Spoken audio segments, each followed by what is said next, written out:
All right, good day, hi, and welcome. Okay, I'm going to take a chance on this channel and talk about Iryna. Now, I don't want to actually talk about what everybody else is talking about. This one is going to be more specifically aimed at females. Okay, and what I'm going to ask of you is that you keep an open mind of what I'm saying. And the other thing I'm going to ask of you is that you hear me out, whether you agree with me. It doesn't matter if I'm left wing or right wing. This will hold true for all females, young, old, everything.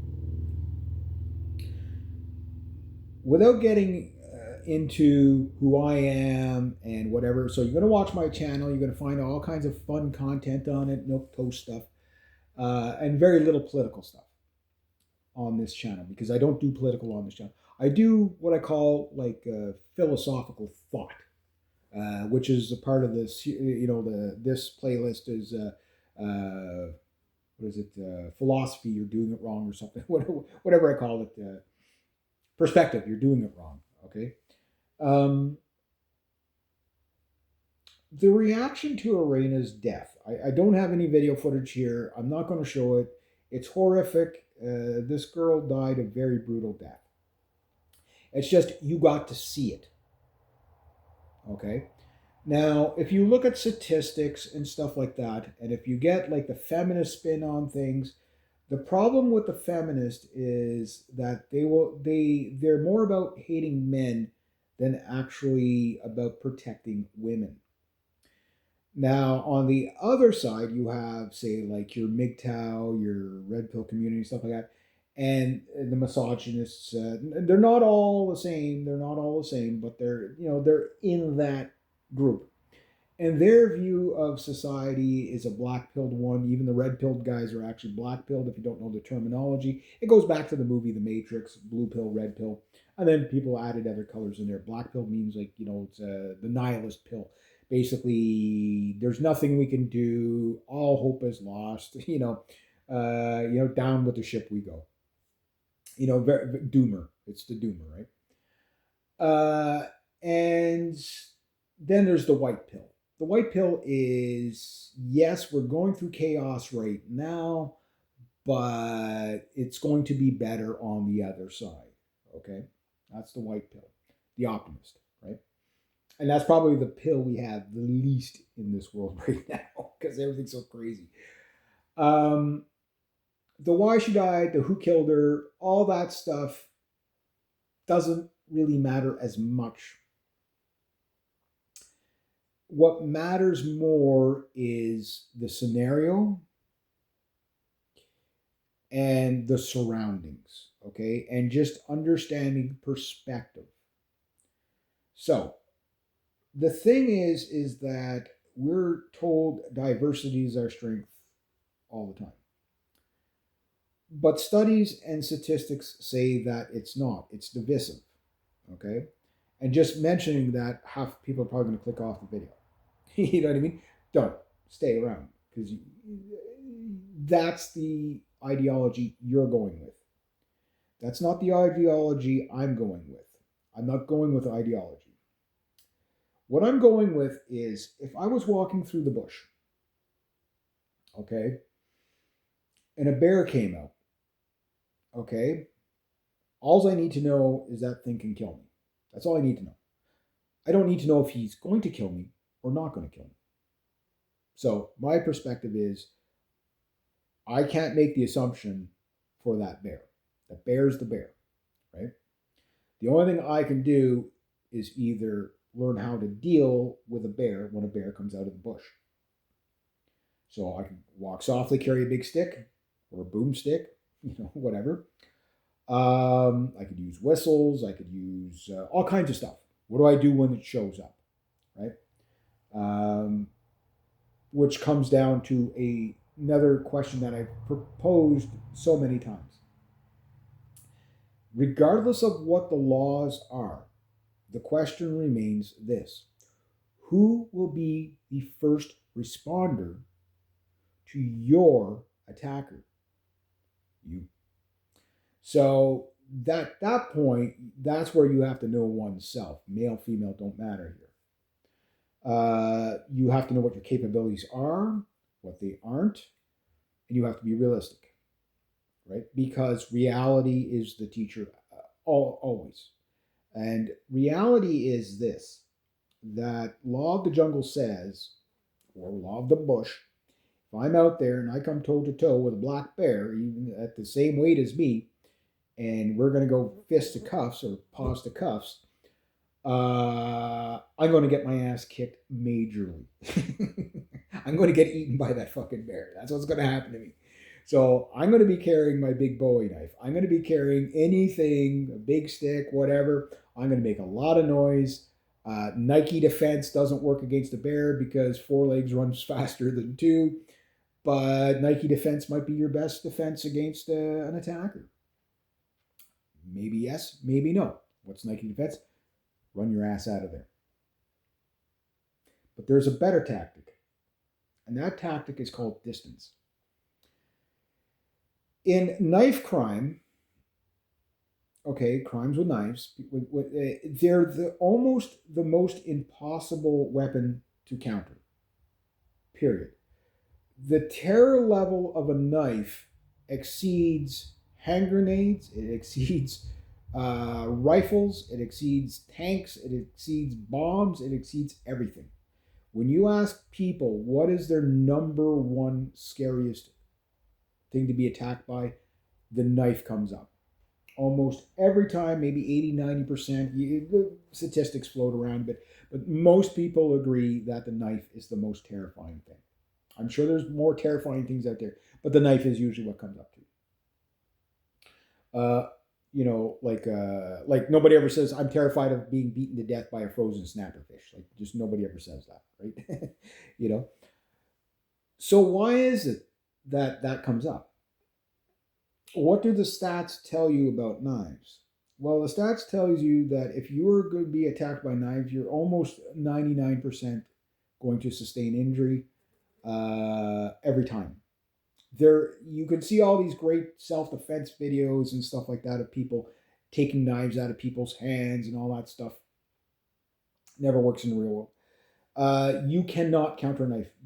Bruce Lee couldn't counter a knife. If there was a guy, a 12-year-old boy, way out of shape, but really with conviction with a knife, Bruce Lee would not be able to stop him from getting cut. He might not get killed, but he wouldn't stop it. No martial artist.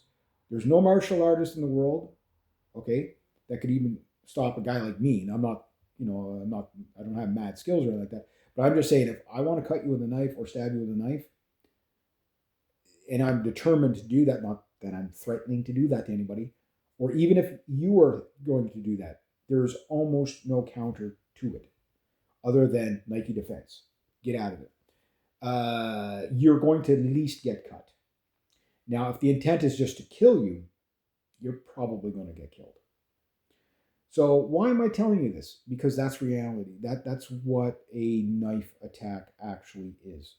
It is brutal. It is barbaric. It doesn't matter if it's conducted by who. Like the fly that just went on my screen. Now, him, I'd stab the shit out of him. Anyway, get out of here, fly. But here's what I'm telling you. Is that knife attacks, even if you're armed with self-defense and you're the number one martial artist in the world, a knife attack is almost impossible to counter. What's a freaking fly? Like fly attacks, right? They're too fast. The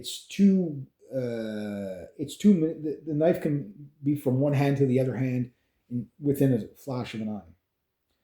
Now, if there's somebody that's trained to fight with a knife, yeah, you're toast. You're definitely toast. But sharp object, was box cutter, knife, doesn't matter. It's the object itself, because the biggest thing about the knife is it's not that it's sharp. It's not that it's so concealable. It's that you're so close when it comes at you. You're within literally grappling distance, arm's length difference, right? So I want you to keep that in mind. That is the distance. Okay, for example, if a cop comes up with a guy and the guy's got a knife, he has 21 feet to be able to draw his rifle, his sidearm. to stop that guy. And even at that, he's still going to be probably getting stabbed. What that means is if the assailant is 21 feet away from that cop, okay, and it's go time, the guy runs at the cop with the knife, or even walks at him, it will take the cop 21 feet of that man's travel or person's travel to be able to draw his weapon and successfully fire it. So, what do cops typically do when somebody comes out with a knife? Is they pull their firearm, and as they pull their firearm, they just drop themselves like a sack of potatoes on the ground. Why? Because the guy will have to come. It buys them time because they can't move. They can't go anywhere. They can't. They're not going to get away fast enough. 21-foot rule, and they've even shown that it's more like a 25-foot rule.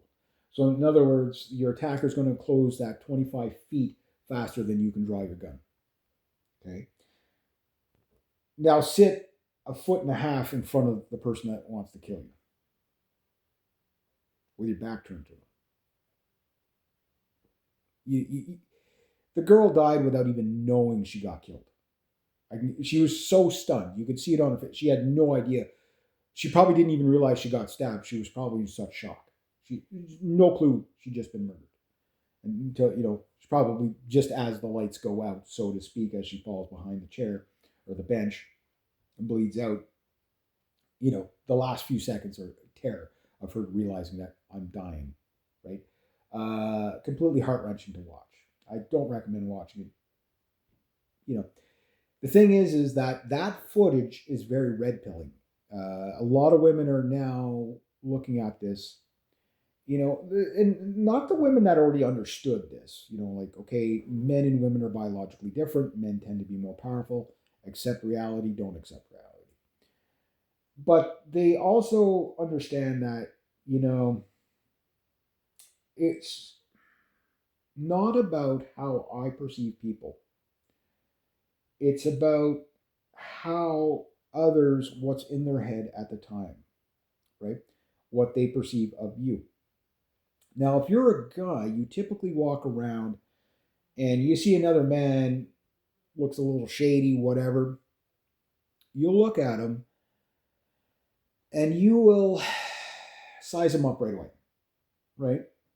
It's just a natural instinct for most masculine men. They will do that. I do this all the time. And it's not because I'm looking to fight anybody or anything like that. I'm a very passive guy. I don't like that stuff. But I also realize that if I had to, if I was being attacked, kill or be killed, you fight or you die, right? I'm not taking any chances. I'd rather be judged by 12 than carried by 6, right? If you don't understand that. For those that don't understand, jury versus somebody carrying your casket, right? And a lot of women do not have this sense. Maybe I wouldn't want to call it a paranoia, but just the sense of surrounding that men typically have. Men can walk onto a bus, a subway. I live in the countryside now. Whatever, I haven't lived in the city in years, but when I was in the city, especially at night, whatever, you don't put your head down in a phone. You don't tune the rest of the world out. And this is the biggest problem that you see is people not being aware of their surroundings. These are every time you hear somebody, I got mugged, they got attacked, the chances are they got caught off guard. Why? Predators prey on the weak. Your leopard doesn't jump on the thing that's looking at it. It jumps on the thing that's not looking at it because it's more likely to be successful, in a predatory attack is to blindside your enemy, so to speak. So this girl has died very brutally, okay? And a lot of women don't know how to assess this other than, okay, well, men are just bad. They just got to stop doing this. They just should stop raping. They should just stop attacking women, blah, blah, blah. And I agree with you. People should not attack each other, male or female. But reality says that it's going to happen. As I'm making this video, somebody's getting murdered right now somewhere on the North American continent. Somewhere in the world, somebody's being murdered as we speak. Several people probably. And it's horrific. like this stupid fly. That's why I keep shaking the camera. This fly is relentless. He's stalking my lens. But the thing is that rather than going on what everybody's just riding the geopolitics of this scenario. But what I'm looking at is I'm seeing a lot of women saying, "Hey, that could be me." You know what I mean? And okay, now whether you believe she died because the guy was just crazy, which he obviously clearly crazy, and he didn't get the mental health he needed and stuff like that. Okay, there's an argument to be made there. I'm not gonna not gonna diss that one at all. Our society is being overrun with drug addicts and crazy people because of you know many things. I won't get into who's to blame, but it's there. You have to deal with it. You have to learn to live around with it, right? And the others are like, well, no, she kind of died because the guy was racist, okay, against white people, which some people will go down that route, some people won't. My take is it doesn't really matter what the unhingement was. I have my opinions of why he did what he did and what the law should do with him and stuff like that. And but that's not going to matter here because the odds are this guy is going to spend a little time behind jail and he's going to be out again, and maybe you sit in front of him the next time, and you really want to be in that spot. I don't think so. And how many guys like him are out there right now? Doesn't matter the race or whatever. So what am I telling you? What am I telling women? What I'm telling women is who will be like if I face off with a bear in the middle of the bush. Who will be the first responder to your attacker? You. Not the cops, not the person next to you, you. So if you are in a situation and you're like, well, I don't want to be racist or I don't want to be, come off as antisocial or whatever, what I'm hearing from you is you don't have a survival instinct. That's what I'm saying. You say, yeah, but I got to give people the benefit of the doubt. Okay, I understand. You can give people benefit of the doubt, but maybe a little bit further away from them. You know what I mean? When you, especially in the city, like you have to have your head on a swivel. And the world is a crazy place right now. Like, you have to think not about what is in your mind at the time, but what, somebody around you might be, and I'm not telling you to be paranoid, but just situationally aware. So yes, you might have an hour long bus ride home or something like that. You can live without your phone for an hour. You know, your head should be up and around and alert. Um, like be aware of who's on the bus. Be aware of your area. Okay, and this murder has really sat very discomfortably or discontently amongst people because of so many details of it. But the big thing is let's talk about Iryna a little bit herself. That dang fly! Why is he going over my lens? He's right back there too. I'm gonna get the fly swatter. I'm gonna murder a fly pretty soon. The flies are allowed to be murdered because they're jerks with wings. And but anyway, the thing about Iryna is she comes from Ukraine, right? From a war zone. Okay.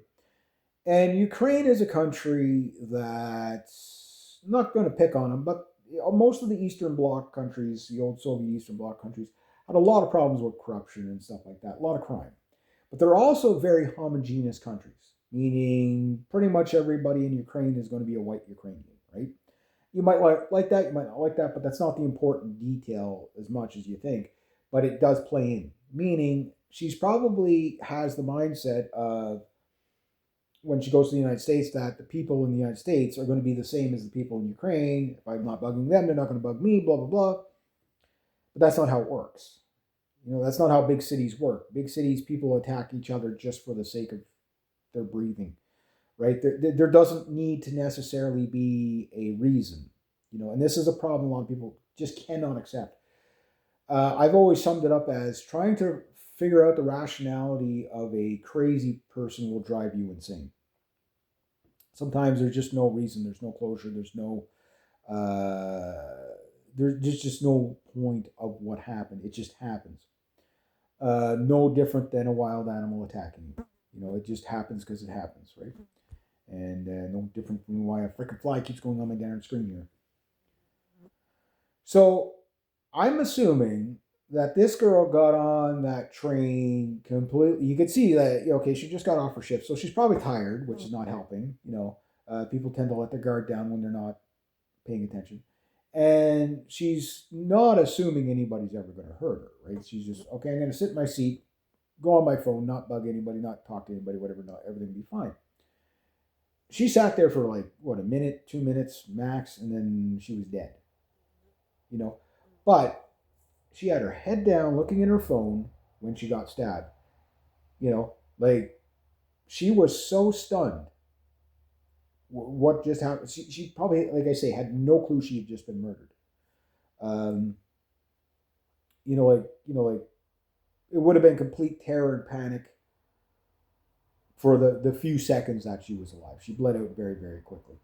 Um, and it was brutal, right? But that's how fast it happens. So what could have, and this is going to sound a little funny, but if she was even like that much racist and said, "Oh, I'm not going to sit near those people," she'd probably be alive. I'm not saying that that's the strategy here, but you know what I mean. At least that would have been an element of situational awareness. Now, I'm not saying you need to adopt, um, racial profiling and all that stuff, but you can look at the crime stats and judge for yourself. If you still don't find it in your heart to do it, don't do it.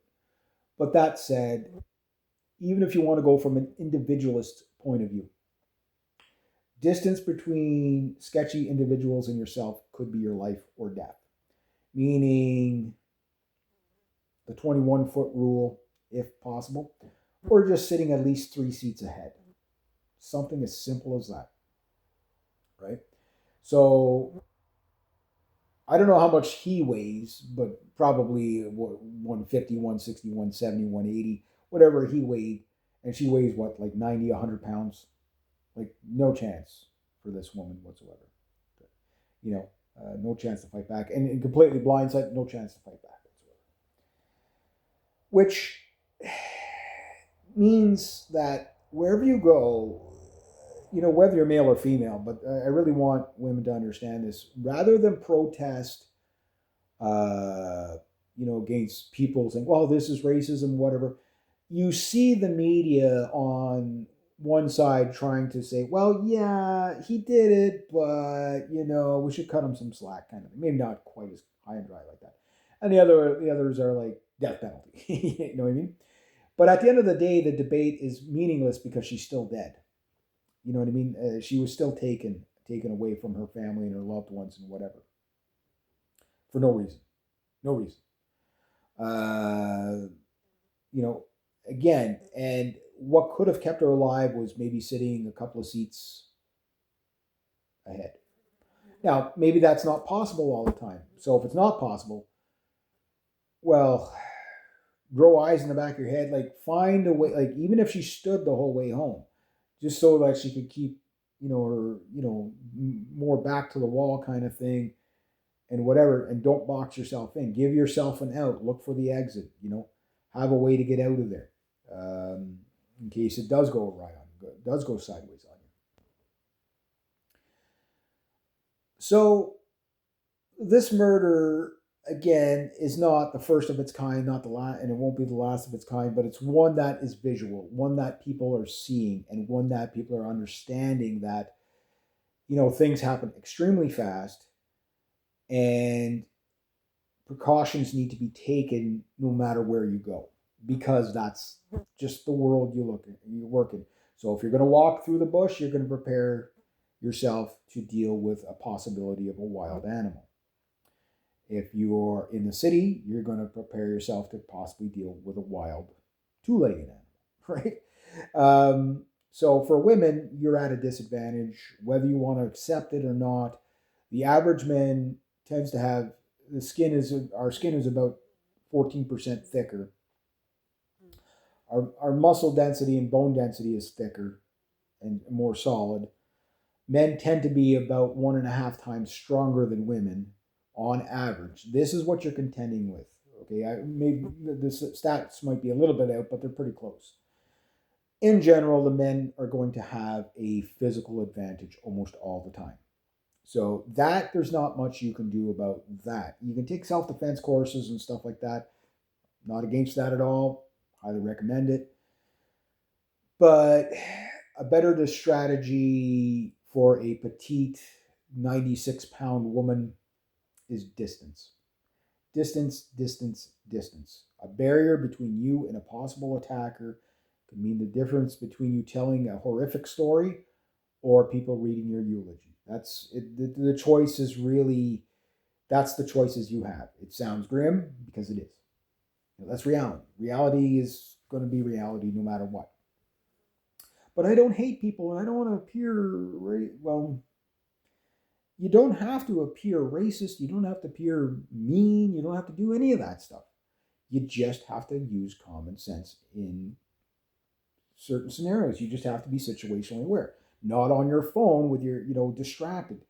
Don't have your earbuds in. Yeah, it might be a long, boring train ride home, whatever. You live in a big city. But you have to consider the dangers and that we live in a world where a lot of people are not doing well for many reasons. Their problem can become your problem very quickly. So it's not about, I have no problem with this person. I'm sure she had no problem with this person, whatsoever. She probably didn't even really acknowledge that he was there. Just, oh, there's a person on the bus, whatever, I'll sit here, right? The last thing she probably ever thought of is that somebody's just going to murder her for the sake of murdering her. You know what I mean? That is what you're dealing with. So you got to keep your head on a swivel, period. And that's not paranoia. That's just when in Rome, do as the Romans. Watch out for the bears. When in bear territory, watch for bears. Um, be a little bit more strategic. Women do lack this ability. Men tend to be more natural at it because we tend to have more of a hunter-gatherer kind of mindset, whatever. You can call that misogynistic or whatever. It doesn't matter. It helps to keep men alive. That's why we do it. That's why we size other men up. It's not because we want to fight them, but if we had to, okay, what can I exploit? So that I don't die myself, right? And self-defense laws and stuff like that, I'm not going to get into all that stuff because I don't think it really matters. When you're being attacked and you're in a primal mode, you're going to do whatever you're going to do, right? It's just if you have no preconception of doing whatever you've got to do to survive, to be able to do it within necessary force and controlled, all bets are off, But if you have a bit of an idea of what you would do if you were going to be overpowered by somebody and you had a strategy and you could figure out what was necessary force by the definition of the law, which is always vague, but you could also find out what you can actually do and what you can't do, and then what your options are, and kind of weigh them and come up with a strategy for different scenarios. Sometimes just thinking about the scenario once is all you need to know what to do instinctively. I don't have a stat for that, but I know for myself, like for example, I saw a car accident one time, and instinctively I ran towards it just to see if the person was okay. And when I got there, instinctively I shut off the ignition, because I was like, just kill the power, so the so nothing catches fire or whatever. And I've done this a couple of times now, where as soon as there's a car accident, I already have a procedure down because I've seen it's happened a few times. And like I examined what I did after. I said, well, I did this right, but I could have helped the person a little better if I would have done this, this, this, and this. So like the next 25 car accidents that I seen when I lived this, it's like, geez, people, poor driver. One guy, like I saw him and I was already in motion. I'm like, as soon as I heard him jamming on the brakes, his car, he was coming and the light turned red. He's coming off this little bit of a hill, and it was this little car, and I don't know what happened as it went over like a bit of a knoll, and I just saw the front tire just kind of digging in the wrong way, and I knew he was going to flip. And sure, it flipped and rolled and did all that there. And I got there, and he actually flew to the other side of the car. He was still in his seatbelt, but he was on the other side of the car. The car was on its side. And I look in, the window's all smashed out. I turn off the key and I called down to him. He was in shock. I said, okay, don't move. What's your name? And he was an Asian guy. He said his name. I couldn't pronounce it. So I said, I'm going to call you Buddy. Okay, Buddy, don't move. I just, say what you want about me, but I wasn't able to pronounce his name. So, but he turned out he was okay. It happened to be the car the other way. The guy was a paramedic. He took over from there. But, already he was like, dude, just back up. Let me do my thing. I'm a paramedic. I said, okay. I said, you need me to do anything? He goes, no, I just need you to stay out of the way. Okay. So I watched for a bit, and then the ambulance was coming, and he'd already called the ambulance and all that, so everything was fine. But just having a plan, just having a plan. I'm not telling you this to, oh, hey, I'm this good guy or whatever. No, what I'm telling you is my instincts. When I see that, I do this automatically. Okay. Now, when I was younger, I was a little bit more rambunctious. I wasn't a hothead or anything like that, but I've been in a couple of bar fights and stuff like that. Not that I'm proud of that or anything like that, but it did happen a few times. And I had procedures. The first time you get your ass kicked, the second time you got some procedures, right? But the procedure I ultimately adopted was defuse and move away. Why? Because I didn't want to do that, right? Because it was like getting out unscathed was the win. You know what I mean? So when I see this thing happen to Iryna, it's like I look at it and I'm like, well, what is the win? What could have been the win for her? Well, staying alive would have been the win for her. How could she have done it? Well, looking at it, obviously, arm's length within an attacker with a knife from a blindsided position was definitely a position you don't want to find yourself in, right? I'm not laughing because of the scenario, but I'm saying that's just really where you don't want to be. Like you could not have picked a better, scenario for a predator. You know what I mean? A smaller target, less strong, blindsided, not paying attention, no clue what was about to happen, with a sharp object from above. She's anchored into place in the seat, so to speak. Nowhere to go, no way to fight back. Like you could not have picked a better predatory. Like if he was a leopard, he would have had lunch that day for sure. Um, you know what I mean? Like it's just that's the scenario you don't want to find yourself in. So now that I've said that, there's some women that will just opposition for the sake of opposition, and you can't fix stupid. You really can't. So if you want to make it about racism or sexism or whateverism, go ahead. But what I'm saying, even at that, what I'm asking of you is that you be situationally aware. Don't find yourself in that perfect predatory position. Period. Well, it's not my fault that this person has this malfunction, or it's society. Men should just not do this, or men should just not. But they do it. They do it, right? It's do you want to be morally superior or do you want to be alive? That's the reality here. Do you want to be morally superior or do you want to be alive? I would say no. Not all men are going to attack you. Most men are never going to attack anybody. Most men statistically never attack anybody. But don't assume that it can never happen to you, because it can. But it's less likely to happen to you if you're situationally aware and you're more conscious about how you travel through the world around others with their mindset, not yours. Most women have a very, kind of mindset of assuming innocence to people. Men tend to assume shadiness and guilt, premeditative guilt to people. That what's he going to do? Why? It's a territory thing. Goes back to our caveman instincts. If I'm a caveman, I come over and I see Og the Terrible coming over the hill with his spear and his rock, I'm like, I'm going to probably chuck a stone at his head just to see what he does. And if he comes at me with a spear, I'll whack him with another rock and maybe my spear, right? But he might just, put his spear up in the air and, kind of like, hey, I'm not, I don't have a rock. I've got part of, I don't know, a piece of woolly mammoth here. We could become tribe buddies and maybe we'll hunt together or something like that. And, okay, get to know get to know, before you invite into the tribe. You know what I mean? So every now and then, okay, and for the guys that are watching this, I have advice for you guys too, and because we do have a bit of a fallen world right now, whether you're biblical or not, it's not the issue here. Um, but every now and then a murder like this comes along, and it really just sits so uneasy with people. Years ago, I'm going to tell you about a murder that happened in Ottawa years ago. Okay, I did just bought my sailboat. I was 29 years old. 52, 29. Wow, where did the years go?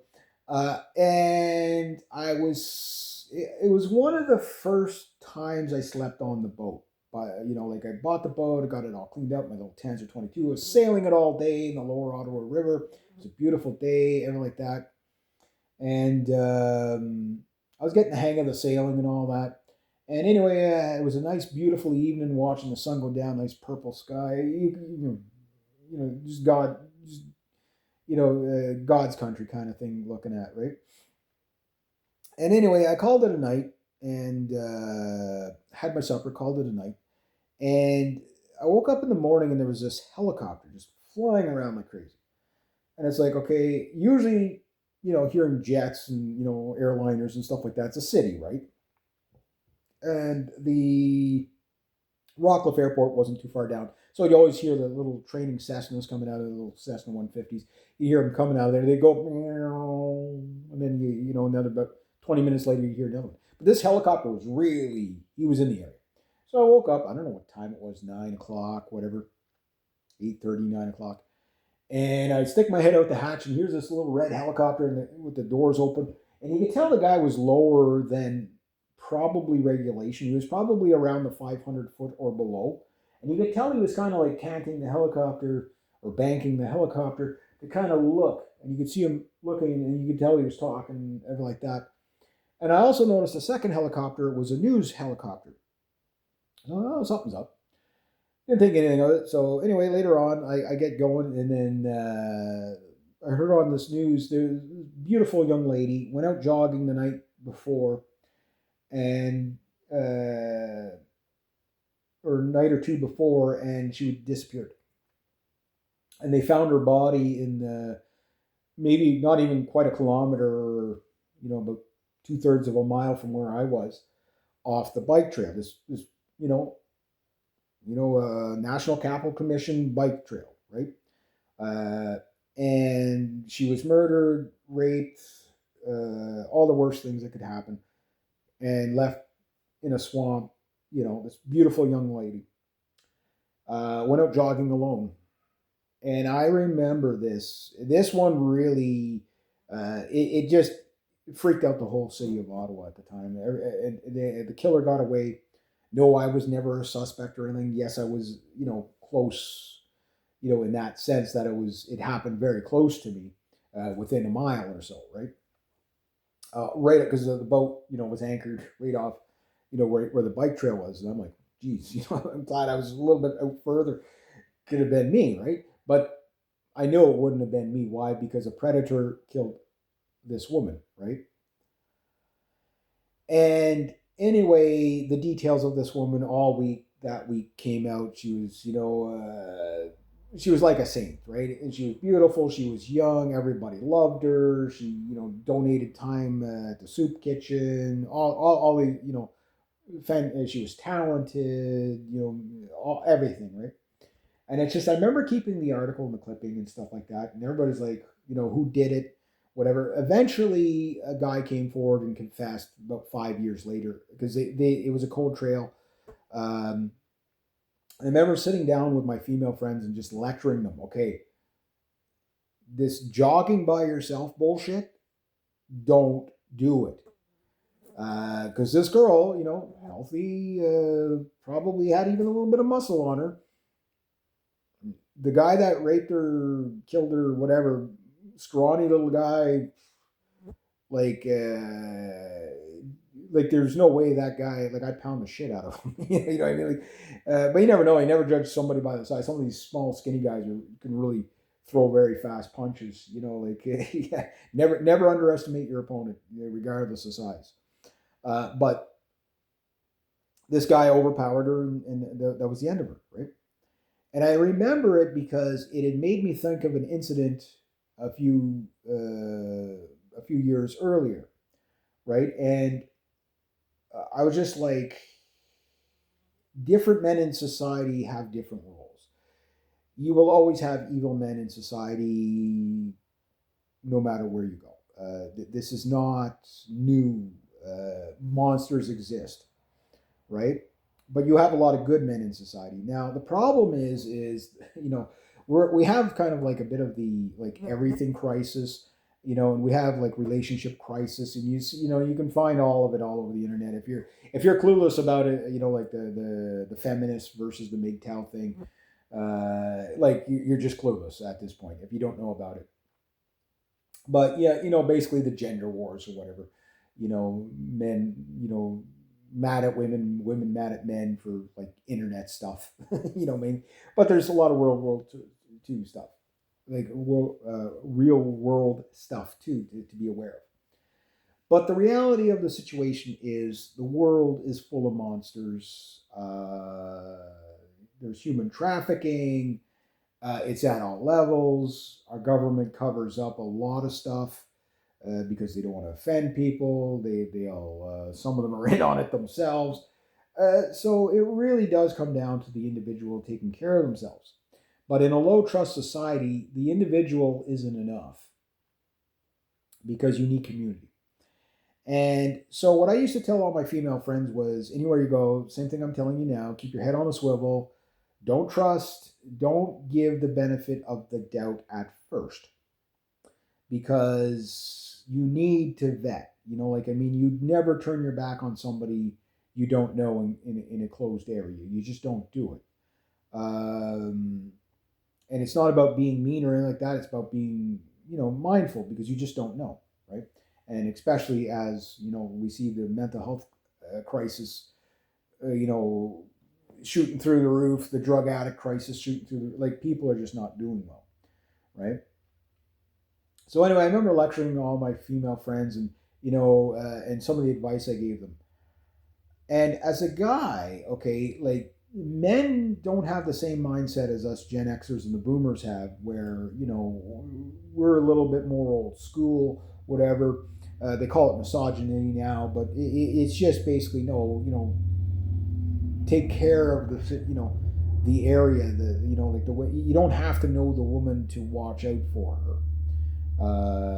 You know what I mean? Like, most women will probably never know of the men that might have saved your life without you even knowing, just by knowing when to intervene at the right time, by just stepping in front of another guy and jamming him up so he doesn't follow you off the bus and stuff. You'll probably never know about those guys. They do that. Yes, they do. They don't need your praise or thanks, because it's just like, yeah, how kind of like a cop always knows when you're lying, right? Well, men have instincts that tend to, okay, that guy just don't look right. You know what I mean? He's gonna do something. Okay, he's fixed in on this girl that has no idea she's being fixed in on. Scary thought. I know I'm telling you something that's scary, but it's just like, okay, yeah, you could see that, like, okay, like, like, guys, I'm not telling guys to be vigilantes or whatever, but be vigilant. You know, um, just kind of be mindful, right? It could save somebody's life. I'd rather you be embarrassed and wrong about something than to not have done something and have the right instinct and something really bad comes out of it. But anyway, I'm going to take you back to the 1990s. So, high trust society, 1990s, right? virtually throughout the West. 1980s, 1990s, right? But there's still crime, there's still this, still that going on. Okay, women are more likely to be murdered by a significant other in a in a relationship and stuff like that. That is probably 80 to 90% of most female murders. But women disproportionately typically get murdered in in the Western world on like savage attacks. Like it tends to women. It depends on the country you're in, but typically after that it's like gang members killing each other and stuff like that. So anyway, I used to work like crazy hours, like 103 hours a week. There's 168 hours in a week. I used to work 103 hours some weeks, and an average of 56 hours a week, all around the clock. Really miserable time in my life when I think about it. In that sense, I was like working all the time, right? And where I lived, it was basically down like an urban area in the city, just all like houses, right? But like in individual like little houses. It wasn't like townhouses or whatever. But that doesn't matter. But anyway, the streets, yeah, they were lit, but they were not well lit. And there was like trees and everything, so it was a lot of shady areas. Anyway, there was a girl that lived about two houses down from me. I never talked to her. I only talked to her like just before I moved or whatever, a little bit. But I never I didn't know her name or anything like that. And it was her and her parents, and she was a very good looking girl. There was no doubt about that. Very easy on the eyes, right? A girl that would probably draw attention for sure. She was very pretty, right? But I mean, there's lots of pretty girls out there, right? But anyway, I remember it worked out that at one point her shift or wherever she was coming from, I think she might have been coming from the university or whatever, going by where she would get on the bus. But our shift, whatever it was that she was doing, whether it was a shift or coming from school, would end about the same time. So, me being the working man that I am, I'm all scruffy looking like I am now because I was working all day, right? Around here I'm still working, right? And anyway, we get off the bus at the same time. Now, the first time it happened, I just got off the bus and I was like tight behind her kind of thing. And we had to walk, not very far, but we had to walk, past the Ellenvale Acres Mall and then, which closed down at night. And it's kind of a sort of a dark parking lot. And then we had to go in behind those streets there and it's kind of dark there. And you could tell, when we got the girls that walk like this and they're really nervous, but they're walking as fast as they can. But she was a little bit shorter, a little short on the stride. So for me, my friends used to always yell at me, "Reg, slow down, you're walking too fast." But I worked in warehouses, or where you gotta, I'm gonna cover a lot of mileage in a day, and I ain't waiting for anybody, right? But anyway, I got to the point where okay, she's walking a little too slow, so I walked around her on the grass to really come out far. Walked around her, went in my house, and whatever. But I could tell when I walked past her, she was really nervous. You just try not. You could tell she was avoiding like eye contact, everything like that. I didn't think anything of it. I know the younger generation of men now would take all kind. They'd make hours long videos of how this girl disrespected you and how she thinks she's too good for you. It's nothing to do with that at all. It's not always about you. Like I say, it's not about your mindset. It's about theirs. But I could sense that she was uncomfortable. Now, as a guy, I'm like, well, too bad for her, right? But then I thought about it overnight. I'm like, well, it's not up to her to figure out whether I'm the good guy or the bad guy. Yeah, sure, I'm a neighbor or whatever. She's seen me before. She should know that I'm no harm to her, right? But, Ted Bundy was a nice looking guy, very charismatic and charming too, right? So, okay, benefit of the doubt, she's probably nervous, whatever, because of proximity, right? I'm too close to her. So after that, I would get off the bus. I'd get off at the back door. I'd let her get off at the front door. I would let her walk ahead of me. Now, being tired after work, whatever, this was a bit tedious for me because she her short little legs, weren't the quickest, right? But anyway, I would let her get about 2 blocks ahead of me all the time, and I'd wait till I seen her go into the house, right? Because I started thinking about it. This way, guys that care about their surroundings and their community and stuff like that. And as a guy who grew up mostly in small communities or a small community, a small town, we tend to have that old school kind of thought of watch out for this. So for me, even if she would never appreciate it or whatever, it didn't matter to me whether she appreciated it. She probably had no clue what I was doing, but I would stay back about 2 blocks, let her get ahead, get into her house. Why? Because I started thinking about it. This street is kind of dark. No wonder she's nervous. Yeah, there's street lamps, but they're not really, like between one street lamp and the next, under all these trees, it's kind of dark. And it's like, oh, see that right there? That house is, there's nobody in that house. If somebody wanted to grab it, they'd pull her off there. Oh, right there, yeah, those people are always gone. If somebody wanted to grab her there, they could grab, like, there would be nothing this tiny girl could do if somebody wanted to grab her. Like, she'd be so easily overpowered. She was probably about the same size and weight as Iryna. Just a, petite woman, right? And I'm like, better let her get ahead. But that way, if there was any creeps or weirdos,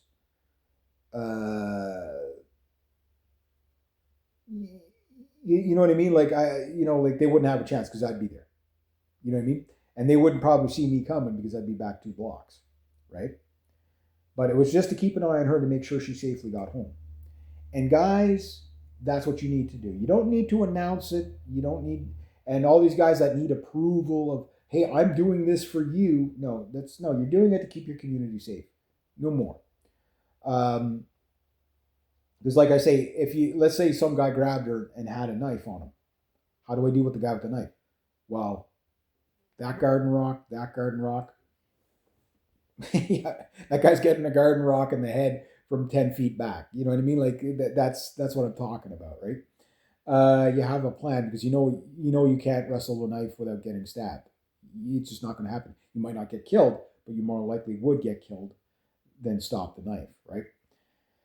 The idea is hit the guy in the head with a rock so she could get away, and then Nike defense for myself as well. But what happens to a girl if she's alone by herself? Well, this is where knowing your surroundings. So if you're walking home, whether it's an apartment building, just kind of take note of who lives where. Okay, this place it's a little old lady. This place it's a single mom. This place it's a husband and wife, and I think he might be a ex law enforcement or whatever. So let's say the girl's walking home, okay, and there's nobody watching, to make sure she gets home safely, whatever. And again, it's not my job to do it, but while I'm there, doesn't hurt to keep my wits about me, right? And make sure she gets in home safe.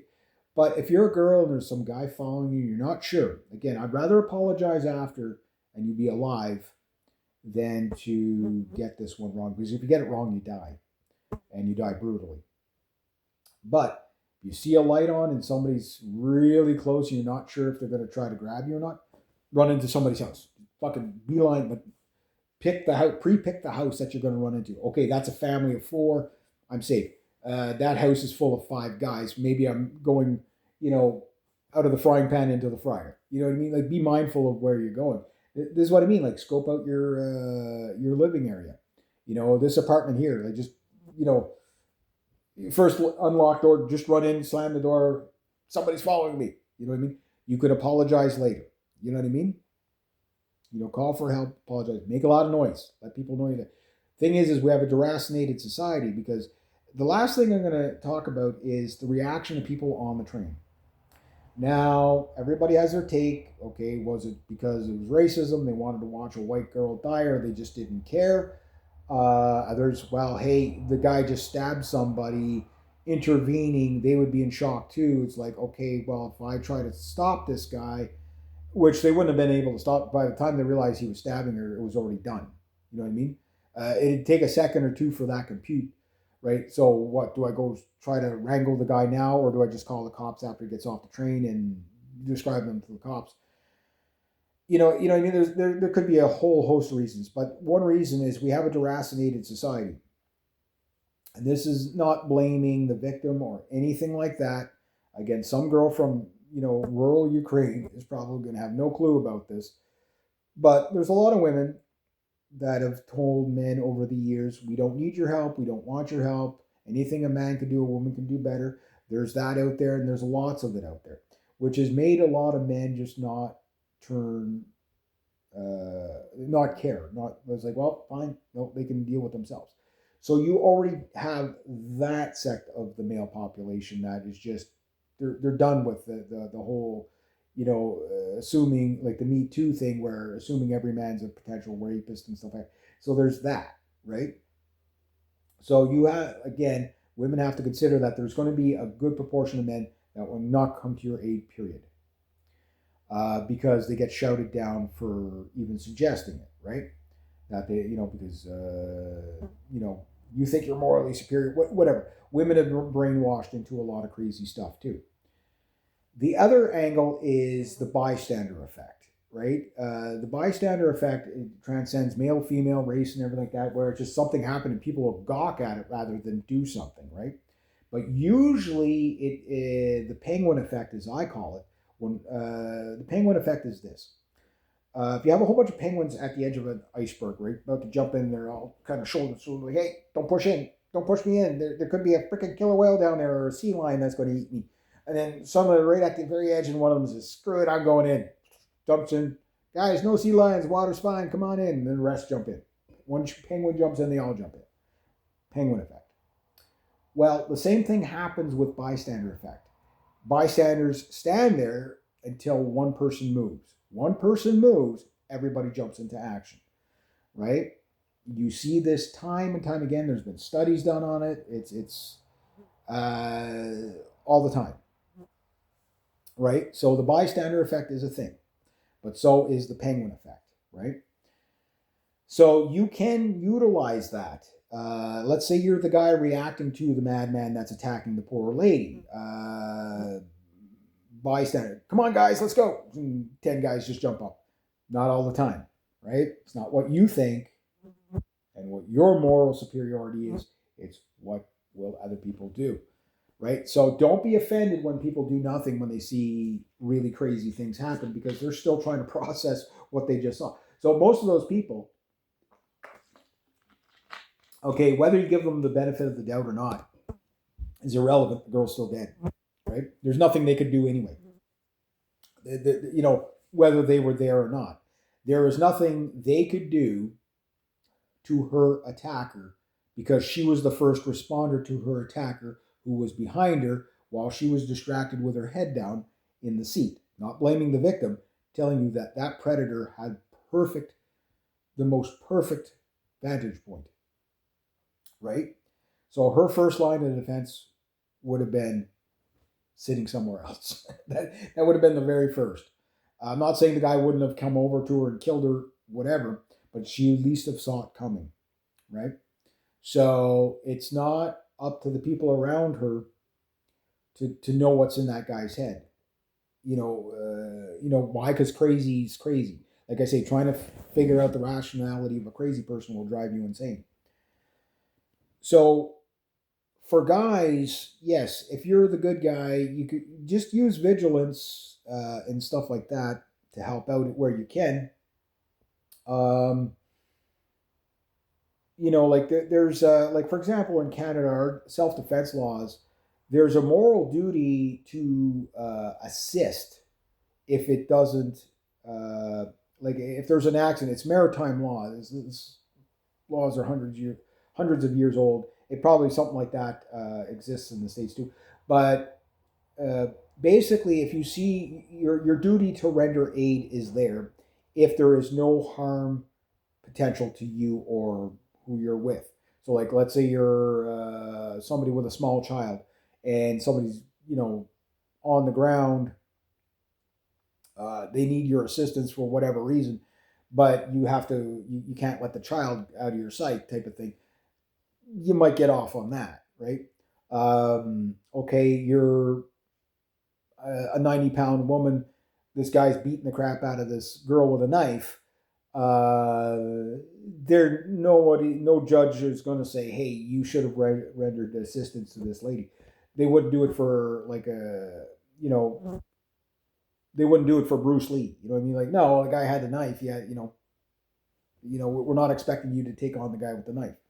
Now, should you do it, this is where, like, if you're going to use chokeholds on people or whatever, stuff like that comes into question. Some people, again, it's not what's in your head, it's what, others are willing to do. But, the responsibility, you have to understand the laws are stacked against the do-gooder. In the States, you render aid to somebody, they sue you. You know what I mean? Like, it's crazy stuff like that that stops people from helping. The other thing is just the potential danger of this guy, like, until he drops the knife, like, you're not going to wrestle him to the ground. Because, like I say, you're not going to get out of that. If he has a knife, you're not getting that knife out of his hand almost 95%, 98% of the time without getting cut. The question is a cut versus a stab. Cuts wound, stabs kill, typically, right? So the reason why I'm gearing this more towards women is because women usually don't take this mindset approach of self-preservation that typically men do. And the reason being is a woman will never understand fully what it's like to be a man, the same way a man will never understand fully what it's like to be a woman. I know there's a touchy subject there, but this is just reality. A man will always understand that there's always a stronger, more powerful, more deadly man around him.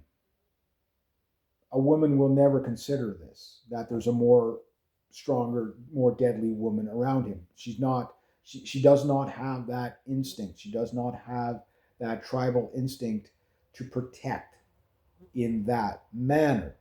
Okay? Her instinct to protect her children could be there, but women have a different survival instinct. I'm going to tell you a story, and maybe you've seen this video in the manosphere or not. And some of the videos in the manosphere are very, they're good, right? But some of them, it's like, okay, no, they missed the ball on this one.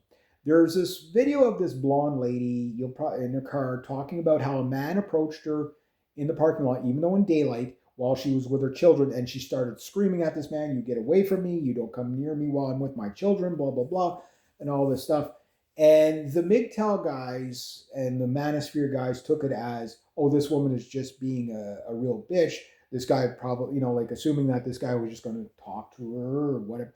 First off, if this was my wife and she came home all flustered saying some guy approached me in the parking lot and I yelled at him and screamed at him until he left, there was no reason for him to come across, 5 cars across just to say hello or whatever. Like, it's not up to her to assume his intentions, right? But I'd rather her be wrong. If it was my wife, if I had a wife and she did that, I'd say, good, honey. Like, did you throw your shoe at him too? You know what I mean? And a lot of the manosphere guys, because of the deracination of that whole feminism thing, of the misandry and stuff like that, of anti-male stuff, they take offense to that, not realizing that no, this woman did the right thing. It's not up to her to figure out the intentions of what's in that guy's head that's walking at her. And there's another guy, another example. The girl in a coffee shop, surrounded by people, whatever, and she had a t-shirt on. The guy's, oh, cool t-shirt, I like that band too, and she like snapped at him, right? And it's like, okay, whatever, I get it. He's going on about, I was just admiring her shirt. No, you talked to her because you thought she was hot. like as a guy, I know you're bullshitting, right? Yeah, she overreacted. Don't take it to heart. You're dodging a bullet when she shows you her true colors, right? But again, maybe you're the 15th guy that hit on her that day. It's not up to you to figure out what's her malfunction is. You said something, okay, maybe she overreacted. If there was another kinder woman there, she'd take pity on you anyway and be like, just kill them with kindness, right? Like, again, unhinged comes in all shapes and sizes. Don't overthink it. So that's a different scenario than some guy walking across a parking lot who we don't never know what this guy's intentions are, because you're taking it from this very flustered woman who is with her kids in a world where Some poor war refugee sits down in front of the wrong guy and gets knifed, from behind. You know what I mean? Like on a crowded bus. So should this woman yell, if you're a woman with your kids and some man's approaching you, maybe you're over at, it's like, ma'am, I'm just going to get a cart. I'm just going to get the cart. Got away. Okay, apologize after, whatever. I'd rather you be alive. You know what I mean? Like, but the thing is see it coming. Don't have your fucking head in your cell phone. Do that when you get home. Yes, the train ride's so long. The train ride wasn't long for Iryna. She only lasted about 2 minutes on that train before she was dead. Perspective here. You know what I mean? You know what I mean? Yeah, her ride was probably an hour home, but she never lasted more than 2 minutes. Again, what would you rather? You know what I mean? So I think I'm going to have to leave the video here. I think I made the points I wanted to make. So for men, be more vigilant. Yes, we got to tolerate a lot of bad female behavior because of modernity and stuff like that. But women have to tolerate a lot of bad male behavior too. And normally, when the men have to deal with the bad behavior, it's usually in the form of being insulted or something like that. I'm not saying never assaulted, but usually, some women just, being a dickhead to you, right? Okay, doesn't happen to me often, but I'm a different type of person. I tend to be able to make friends with anybody. But I also know how to read people. A lot of guys don't know how to read women, let alone, people in general. This is a problem in a world that, spends too much time socializing on social media, not enough time, like us Gen Xers did, socializing in bars and in luncheons and stuff like that. In school, we actually had friends. I mean, the loners for Gen X, the loners hung out in packs of 40. You know what I mean? So everybody knew how you get to read people after a while. And I worked customer service where for 7.5 years, where I literally dealt with about 1 million to 1.5 million people, give or take, a few 100,000. Not, not extreme, full on attention, but to deal with 1,000 people in one day was not uncommon on a sale day. I mean, it's like very short interactions and interactions with many people at a time. But one thing I learned in customer service was how to read people. You'd get some guy come into the store just fuming mad, whatever, the product didn't work, blah, blah, blah, whatever, and leave not only with a smile on his face after meeting me, but leave with spending more money. Why? Because you just learn how to kill people with kindness and just learn how to defuse and how to read people and not escalate the situation. And learning that you can't win everybody over. And not everybody is going to see eye to eye with you. We live in a world that tolerance of things is really out of whack. What you should tolerate, you don't, and what you're tolerating shouldn't be. And we can blame the society. We can blame thisism, thatism. We can blame a lot of things, but at the end of the day, it really comes down to that full circle of one of the first questions I asked: who will be the first responder to your attacker? It will always be you, male or female, doesn't matter. So for men, I'd like to see men, okay, yeah, you got to take it on the chin a little bit more from some of the bad attitudes of some women, whatever. But there's a lot of women out there that are legitimately scared. So if you get a woman that blows up on you in public because she thinks you're close, yeah, it's on her per se. But benefit of the doubt is it's also not on her to, considering how crazy the world is, it's not on her to, assume your intentions. So maybe if you're like I say with a girl, like I was able to read that girl was nervous. Back it up a bit. Let her get way ahead of you. I know if you're too close, she's nervous. If you're at like say 30 feet behind her every time, she's going to feel like you're stalking her. 2 blocks behind, she thinks you're just an old man and you're slow. You know what I mean? Nothing more than that, right? Eventually, yes, I did talk to the girl a little bit before we moved out of the house. A bunch of friends. I lived with a bunch of band members or whatever, And she was a really nice girl. I can't think of her name. French girl, French Canadian girl, and we talked every now and then. Very small talk, whatever. But by that time, her shift had changed and whatever, and it was like a few days left. I talked to her parents a few times or whatever. Might have even cut the grass for them. Come to think of it, because I used to cut the grass for the neighbor. They were an elderly couple, and it's like I'd see them out there trying to pull the lawn. I'd be working on my Harley, my old panhead, and my buddy and I'd be like, "It's okay. You grab the whippersnipper, I'll grab the mower." And we'd go over, and the missus would cook us a cake, and I can't remember what their name was, but the old guy, the old guy, because my guitar player, his woman at the time, she lived with us too, and he'd buy her flowers and stuff like that, and chocolates, and buy us a case of beer, and buy her a glass, thing of wine, whatever. The missus would cook like a big cake for us, or cookies, or whatever. And we'd come back and there'd be all these little care packages on them. Just thanks for cutting our grass. Thanks for moving the wood shed for us. We'd do, like, cleaning the eaves troughs. We were good neighbors, good neighbors, right? And you know, we didn't have to be, but it was something that we chose to be, right? Even though we were kind of noisy because we were a band, but they were pretty much stone deaf anyway. So it worked out well for my drummer. Like, nobody ever complained about the drums. People across the street complained about it, but I was like, they can't hear it. It's like, oh, we don't even hear it. Like, they take their hearing aids out, they're fine. But the neighbors across over them, I think we might have cut their grass once, whatever. Talked to the daughter once or whatever, and she was nice or whatever. No issue with her, but she didn't know who I was or anything like that. Again, her, like, I would never assume that she would have to assume I'm a good guy. You know what I mean? And no man rationally thinking would ever assume that a strange woman should assume you're the good guy.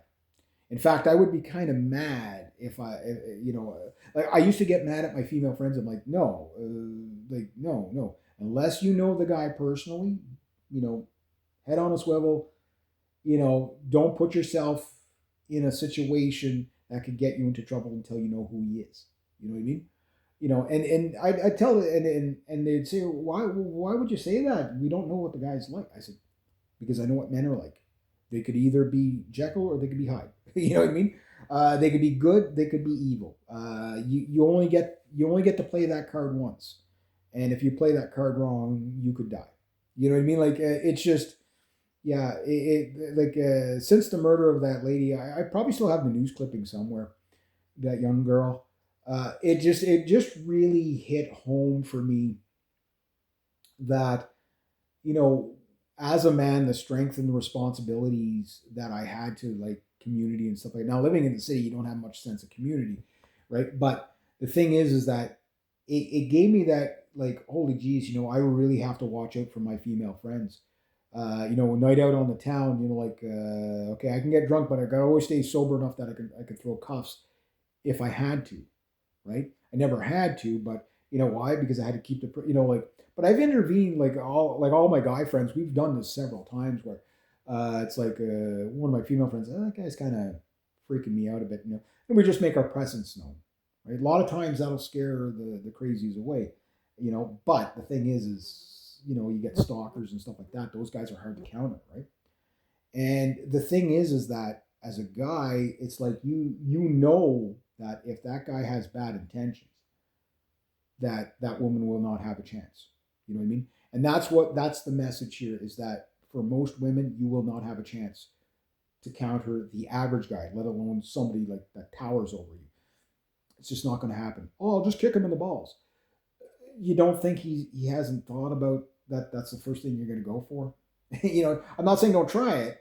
Go for the throat, the eyes, and the fucking balls all at the same time. Like, no mercy, sweep the leg. I get it, but his ability to stop you from sweeping the leg, so to speak, like, you're not going to be able to karate kid like, and you hear it from woman after woman that talks about, like, rape encounters and stuff like that. And again, I'm one of those guys that, like, I look at the horrific stuff so you don't have to, right? Because I've said this many times that, like that freaking fly, He's gonna die when the camera's not. Like I am gonna murder the fly, just so you know. Premeditated. It's gonna be very premeditated. But what I'm telling you is that, um, like all of the women in my life, you know, uh, I've basically, anytime we're out and about, I've always, like, okay, let's just stay back a bit because that's a rowdy crowd there. You know what I mean? Those guys are rowdy. They're going to be fighting within 5 minutes, right? So let's just stay back from them. And usually that happens. Why? Because you just learn to read people, right? You know who the bar brawlers are, okay? They're harmless other than they're going to start cracking beer bottles over each other's head, right? Um, the guy that's harder to catch, okay, like the hooligans are easy to catch because they make a lot of noise, right? Okay, well, these guys, yeah, there's a bunch of hooligans there. Yeah, we're going to take the long way around to get home. I'll get you home. You know what I mean? And I used to do that all the time. Make sure, like female friends, they, apartment, house, whatever, get in there. Yeah, stuff them in there. Like, okay, like knock on the door. I'd rather wake people up. And I always told my female friends that, if you're alone and you're at a bus stop or whatever, it's easier to apologize to somebody to come and get you, for waking them up or whatever. And I'd rather you get home alive, right? So, like my female friends, she'd call her dad, at 3 o'clock in the morning, and stuff drunk little her and her friends. It's like, okay, yeah, they're gonna sleep out on the floor at their home. He'd go out and he had the same mindset. Like it was just like, no, I want my daughter and her drunken friends, as annoying as they're going to be, I'd rather they got home safe, sound, and secure. And he would always say, thanks, Reg, for taking them to the bus stop and, or to the drop off point or whatever. I said, yeah, you have fun. They're your problem now. And he just understood that I was a trustworthy guy that, and again, like all the entire family was like that. Like, no, if the girls are going out, see if you can get Reg to go with them or whatever. And if I couldn't see them into the house or whatever, or knew that I was leaving them in the hands of another male that could see them home, I'd always say, call me when you get home. Oh, but it'll be 4:30 in the morning. I don't care. Call me when you get home. I get the ring. Hello. Okay, see it. That's all I wanted, right? And just as a guy, like your sisters, your cousins, your whatever, call me when you get home. I don't care what time it is. Call me, text me. Like your funeral will be more of an inconvenience to me. Your video of you being murdered is going to be more of an inconvenience to me.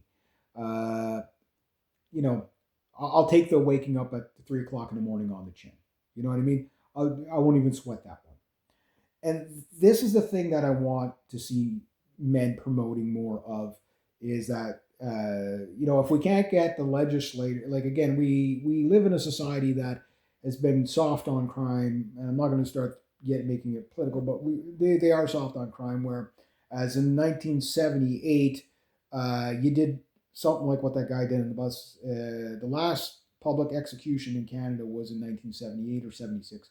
Can't remember. It was a hanging, which I only condone: firing squads, hangings, guillotines, giant cinder blocks, stoning to death, burned to death, beheading by sword, beheading by axe, and run over by steamroller. Yeah, very brutal thing. No electric chair, too quick, too painless. No lethal injection, too humane. I want vengeance, you know what I mean, for people like that. But we don't have that kind of society anymore, and these people, they get out very quickly. And the problem is more people like that are out on the street today than what there's ever been. And that means your odds of encountering something like this, male or female, is very, very high. It's not impossible. I'm not trying to tell people to be paranoid. Just be, aware of your surroundings. Like I live in the countryside here, nothing ever happens, right? But you always hear that. Oh, this is a nice place. Nothing ever. The history books are full of. Oh, this is a nice place. Nothing like that ever happens here, and yet here it is. Never assume that it will never happen to you. Just that's one of the biggest mistakes you can get. We talked about a lot of mistakes that were made from a vigilance point of view in this video. Now, again, the thing is if you're a female, what I would say is, and again, the pro-feminist angle, hate all men, whatever, that doesn't work for you too, because uh, you have to understand, like, this is what happens when you end up in a low trust society, or ailing trust in society, which we're seeing, where just nobody comes to your aid, nobody tries to help, whatever. Like in South American countries, brothers don't let sisters walk alone, because they may never see them again. You know what I mean? They don't let little children walk alone. They may never see them again, right? In Middle Eastern countries, you can call it misogyny if you want. They don't let the women go out alone. You know what I mean? Unless they're with a bunch of other women in large numbers during the day, right?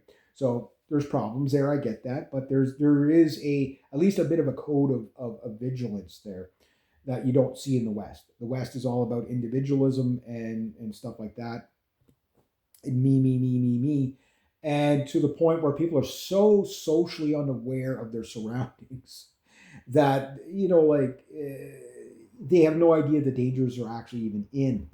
And again, this video of her dying shows exactly that. Now that can happen to a guy too. Just you'd never hear about it. It just no because nobody cares typically about men, right? Men kill men more than anybody else, right? So um, it is what it is. But the thing is that you have to you have to assume that if you're walking through the bush, you're going to see wildlife, and some of that wildlife is not going to be friendly. You can't, you're going to see bunny rabbits, unless they're in packs of 22. They're usually harmless. But 22 and on, you're on your own. You'll see deer, you'll see that, you might even see a moose, but a moose is probably, I'm more scared of running into a moose in the bush than a black bear, Why? Because the bear, there's a higher chance he's going to run from you. A moose, now, he's like, I'm just going to stample the shit out of this guy because I can. I mean, if you had big antlers like that, you would run around hitting people with it too. Like, I mean, it might actually be kind of fun. I just got to toss this guy up in the air and then kick him and then toss him up in the air with my horns again, my antlers again. I mean, if you had them, you'd use them. You know what I mean? You'd use them. Not judging them, just saying. So anyway, I know a long video, been about an hour and a half, but I've been trying to make the right video, and it kept coming out political and stuff like that. And I'm like, no, I think it's more of how do you live around this chaos. And, I don't want women to be paranoid in society, but I want them to be socially aware of this. Society is not as cute and cuddly as you think it is. The West is the crime rates are going up, which means attacks are more likely. You could debate why, and I'm sure the comments will be full of just people tearing each other apart and that. But the essence here is public safety, and that you have to take your own safety to top priority first. And you can't just say it, and you can't just say, well, it's on the other person not to do these bad things. I wish the world was that simple. It's just simply not. It's not up to me to assume the intentions of the other people. But it's up to me to assume my intentions around other people, meaning be situationally aware. I don't have to know whether they're the good guy or the bad guy. I just need to know, until I can figure that out 100%, what are my options to stay safe. And that's all it really comes down to, male or female, and you can do this. So anyway, I got lots more that I want to do today. Got a lot of work done today. The sun's out now, so do a little bit more in here, and then I'll call it a day. Yeah. So anyway, yeah. So before one final thought will be, if you're a male, again, I know there's a lot of behavioral problems with women and stuff like that, but overlook that and just kind of be more vigilant. Protect the people that are not smart enough to kind of protect themselves sometimes. Save, they're their own worst enemy. But like, again, you can only do so much. So just kind of be subtle about it. Don't expect a thanks. Don't do anything like that, because it usually gets taken the wrong way anyway. So you got to know how to do this stuff with being subtle. You know what I mean?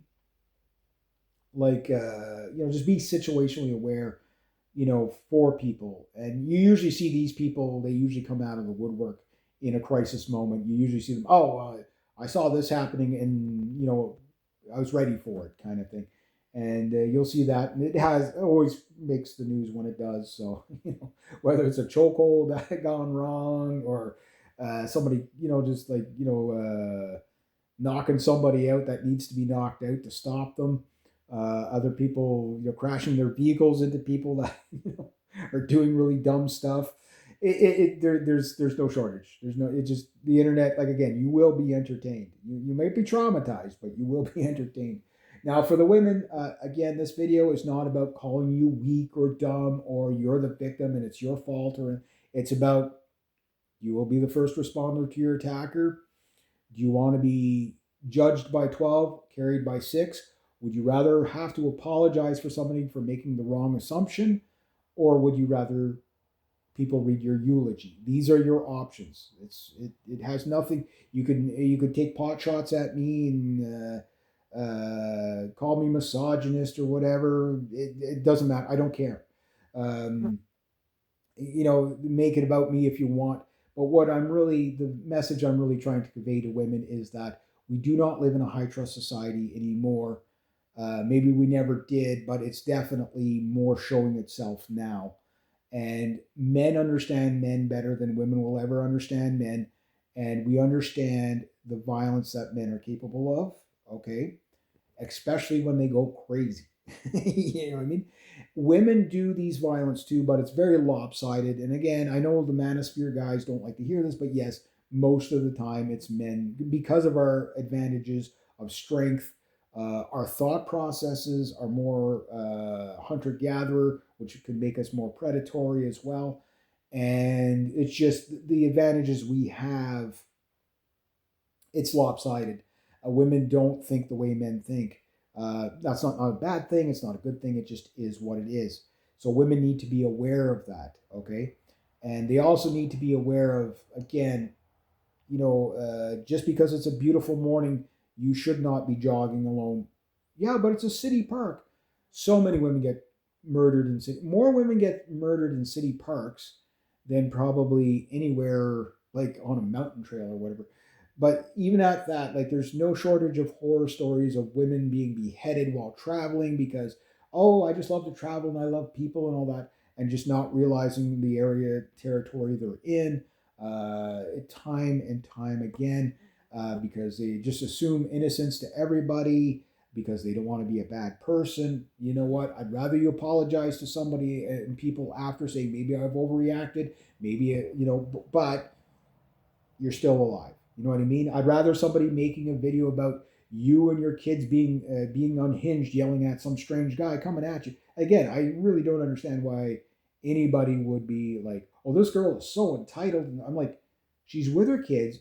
Some guy in a world where like I say, some woman just gets knifed on the train in public for no reason other, whatever, debate amongst yourself. The reasons don't matter. She's dead, right? So a woman with a couple of kids, some guy's walking across. Maybe he's coming over to ask her on a date, whatever. But I'm like, well, it's a woman with 2 kids. Maybe you assume she has a husband or a boyfriend at least. You know what I mean? Not every woman with kids is going to be a single mother. Maybe it's the odds are in favor, but even so, like, if the guy doesn't have the discernment of when to approach a woman and when not to approach a woman, that's on him, not on her. It's not up to her to figure out what his intentions are at close range, right? So by her yelling at this man across the parking lot, yeah, sure made a scene, probably embarrassed herself, whatever, and people go, "Wow, this lady's unhinged," but her and her children are alive. The lady who had her eyes to the phone, not paying attention to her surroundings, with the predator right a foot and a half at her back, never had a chance. You know what I mean? She couldn't even call for help even after the fact. Why? Because, well, it was probably lungs were filling up with blood by that time. It's horrific. It's horrific. And, you could see all the tribute videos to this poor girl and everything like that. But the worst part, and this is where I'll leave it, is that the next woman is out there. And she could be murdered as I'm speaking right now. And that next woman may or may not be you. That's the reality. So follow some of the advice in the video. Seek out better advice. I don't care what you do. Stay safe. Stay situationally aware. If you want to bicker back and forth on who's to blame and what social program failed or whatever, doesn't matter. The woman is still dead of proximity. Everything else after proximity, if she wasn't that close, she could not be killed. She was, well, not necessarily not be killed. I mean, the guy could have pulled out a gun and shot her, but even at that, you know what I mean?